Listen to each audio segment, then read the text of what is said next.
প্রতিদিন ইফতারিকে সামনে নিয়ে আমরা দোয়া করব। কারণ হাদিসে এসেছে সালাসু দাওয়াতিন মুস্তাজাবা, 3 ব্যক্তির দোয়া আল্লাহ তাআলার কাছে কবুল হয়ে যায়। এই দোয়া আল্লাহ কখনো ফিরিয়ে দেন না। এর মধ্যে একটা দোয়া হচ্ছে দাওয়াতুস সাইম, রোজাদারের দোয়া আল্লাহ কখনো ফিরিয়ে দেন না। দাওয়াতুস সাইমি মাকবুল, এটা আল্লাহর কাছে কবুল হয়ে যায়। ঠিক ওই মুহূর্তটাতে আল্লাহ তাআলার সফট কর্নার খুব বেশি গ্রো করে, আল্লাহর রহমতের দরিয়ার মধ্যে একটা অভাবনীয় জোশ পড়ে যায়। আল্লাহ তাআলা এই দৃশ্যটাকে খুব দেখতে পছন্দ করে যে বান্দা সামনে খাবার নিয়ে বসে আছে, শরবত নিয়ে, পানীয় নিয়ে বসে আছে, ক্ষুধায় তৃষ্ণায় সে জর্জরিত, সে চাইলেই সামনে থেকে নিয়ে মুখে তুলে খাবারটা খেতে পারে, কিন্তু সে আমার ভয়ে খাচ্ছে না। তখন আল্লাহ তাআলা এই দৃশ্যটা দেখতে বড্ড পছন্দ করেন। ঠিক এই মুহূর্তে আপনি যখন বুদ্ধি করে আল্লাহ তাআলার কাছে চাইতে শুরু করবেন, কায়মনো বাক্যে চোখের পানি ছেড়ে, আপনি চাইতে দেরি হবে, এই দোয়া আল্লাহ তাআলার কাছে কবুল হতে দেরি হবে না। তাই এই ভুলটি যেন আমরা না করি, এই বরকত যেন আমরা মিস না করি। প্রতিদিন খেয়াল করে, সম্মানিত দিনী ভাই এবং বোনেরা, খেয়াল করে ইফতারির পূর্ব মুহূর্তে দোয়া করুন। আপনার কি চাহিদা, আকুতি মিনতি আল্লাহর কাছে আছে, আপনি পেশ করুন। 7 নম্বর পয়েন্টটি হচ্ছে ধীরস্থির ভাবে তারাবির সালাত পড়ুন। প্ল্যান করে ফেলুন কোন মসজিদে পড়বেন, কোথায় পড়বেন, কোভিড আউটব্রেকের কারণে কোনো রেস্ট্রিকশন থাকলে বাসায় কিভাবে পড়বেন, পরিবেশটা আপনি কেমন দেখতে চান, কিভাবে করতে চান, এখন থেকে প্ল্যান প্রোগ্রাম করে ফেলুন। তারাবির সালাতের ক্ষেত্রে পরামর্শ হচ্ছে ধীরস্থির ভাবে তারাবির সালাত আদায় করুন। সালাতুত তারাবিহ শব্দের অর্থই হচ্ছে বিশ্রামের সালাত, অর্থাৎ আপনি বিশ্রাম নিয়ে নিয়ে 2 2 রাকাত করে, 4 রাকাত শেষে তাসবিহ পড়ে বিশ্রাম নিয়ে আবার 2 রাকাত 4 রাকাত এভাবে পড়তে থাকবেন। আমাদের বাংলাদেশের বেশিরভাগ মসজিদগুলোতে যেহেতু 20 রাকাতের সালাতুত তারাবি হয়, আমরা সাজেস্ট করি যে আপনারা 20 রাকাত সালাতুত তারাবি আদায় করুন। অসুস্থতাজনিত কোনো কারণে কারো যদি কম পড়তে হয় সেটা ভিন্ন ব্যাপার, তবে আমরা 20 রাকাতের কথাই সবাইকে সাজেস্ট করে থাকি, যেহেতু এটা আবাদতের মাস, যত বেশি আবাদত করা যায় ততই এটা কল্যাণকর। তো সেক্ষেত্রে রাকাত বিতর্ক আপনাদেরকে এড়িয়ে চলা উচিত। রমাদান আসলে আমাদের মধ্যে এই শয়তান এই বিষয়টাকে উস্কে দেয় যে তারাবির সালাত কি 8 রাকাত না 20 রাকাত নাকি 12 রাকাত। সো তারাবির সালাত ধীরস্থির ভাবে আদায় করুন, রাকাত বিতর্ক এড়িয়ে চলুন। এটা হচ্ছে একটা বড় ফিতনা। কত রাকাত আপনি পড়বেন আপনার সাধ্য অনুযায়ী আপনি পড়ুন। আমরা 20 রাকাতের কথা সাজেস্ট করি, তবে রাকাত বিতর্কে জড়ানো আমাদের কখনোই উচিত হবে না। 8 নম্বর যে পয়েন্টের কথা বলবো সেটি হচ্ছে শেষ রাতে তাহাজ্জুদের সালাত আদায় করা। বছরের অন্য সময়গুলোতে রাত 4টার দিকে উঠে আসলে অনেকের পক্ষেই তাহাজ্জুদের সালাত আদায় করা সম্ভব হয়ে ওঠে না। যেহেতু রমাদানুল মুবারকে সাহারি খাওয়ার জন্য আমাদেরকে উঠতেই হচ্ছে, সাহারি খাওয়ার পরে আপনি অজু করে আপনার সুবিধা মতো 2 রাকাত 4 রাকাত তাহাজ্জুদের সালাত আপনি আদায় করুন। তাহাজ্জুদের সালাতে সিজদায় পড়ে আপনি আল্লাহ তাআলার কাছে আপনার মনের আকুতি আপনি তুলে ধরুন।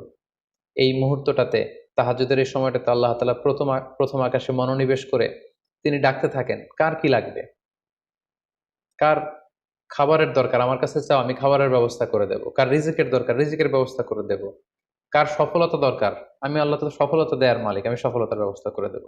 যে মুহূর্তটুকুতে বা যে সময়ে আল্লাহ তাআলা আমাদেরকে দেওয়ার জন্য তিনি আমাদেরকে ডাকছেন, আমাদেরকে দেওয়ার জন্য তিনি বসে আছেন, প্রস্তুত, আহ্বান করছেন, কিন্তু আমরা সে আহ্বানে সাড়া দিচ্ছি না।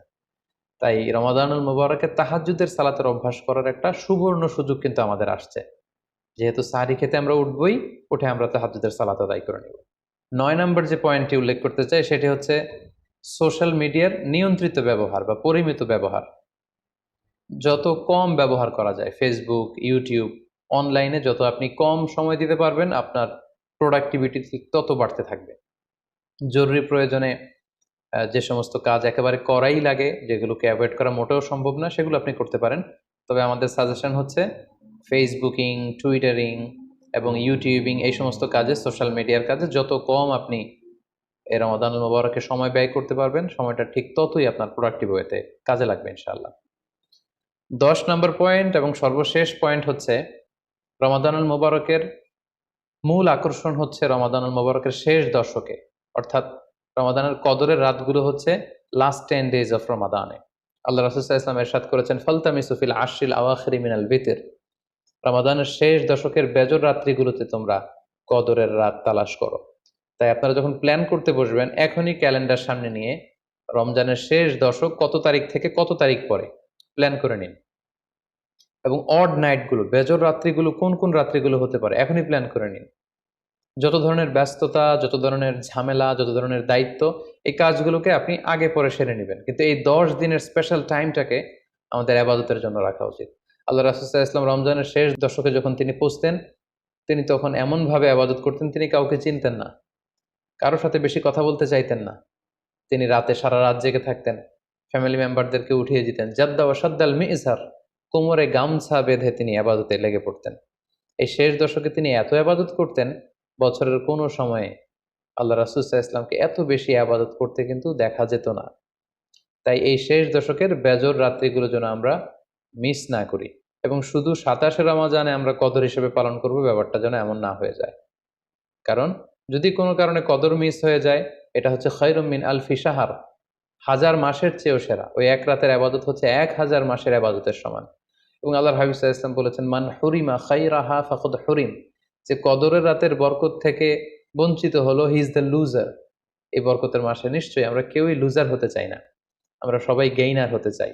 সো আমরা যদি গেইনার হতে চাই, রমাদানের সর্বোচ্চ বরকতটুকু যদি আমরা হাসিল করতে চাই, লাস্ট 10 ডেজ অফ রমাদান, রমজানের শেষ দশকের বেজর রাত্রিগুলো যেন আমরা খুবই আন্তরিকতার সাথে সিনসিয়ারলি আবাদত করে কদরের বরকত হাসিল করবার চেষ্টা করি। সংক্ষিপ্ত পরিসরে রমাদান কেন্দ্রিক আমাদের প্ল্যান কেমন হওয়া উচিত, এবং সেই প্ল্যান বা পরিকল্পনাতে কোন কোন বিষয়গুলো আমাদের খেয়াল রাখা উচিত, এ বিষয়ে সংক্ষিপ্ত পরিসরে আমি আলোচনা করলাম। আশা করি এগুলো যদি আমরা খেয়াল রাখি, তাহলে খুব ফ্রুটফুল এবং প্রোডাক্টিভ ওয়েতে আমরা আমাদের রমাদানকে কাটাতে পারবো। আমরা গত বছর আমাদের অনেক প্রিয়জনদের সাথে একসাথে রমাদান কাটিয়েছি, তাদের অনেকে কিন্তু এবছর আমাদের সাথে নেই। এবং কোভিড আউটব্রেকের এই যে সেকেন্ড ওয়েভ, থার্ড ওয়েভ যেভাবে শুরু হয়েছে, আমরা আমাদের অনেক প্রিয়জনদেরকে হারিয়েছি। আমরা এই রমাদান কারা পুরো রমাদান পাবো আমরা জানি না। আবার আগামী বছরের রমাদান পর্যন্ত আমরা বেঁচে থাকবো কিনা সেটাও আমরা জানি না। সো এই রমাদান হতে পারে আমাদের জীবনের শেষ রমাদান।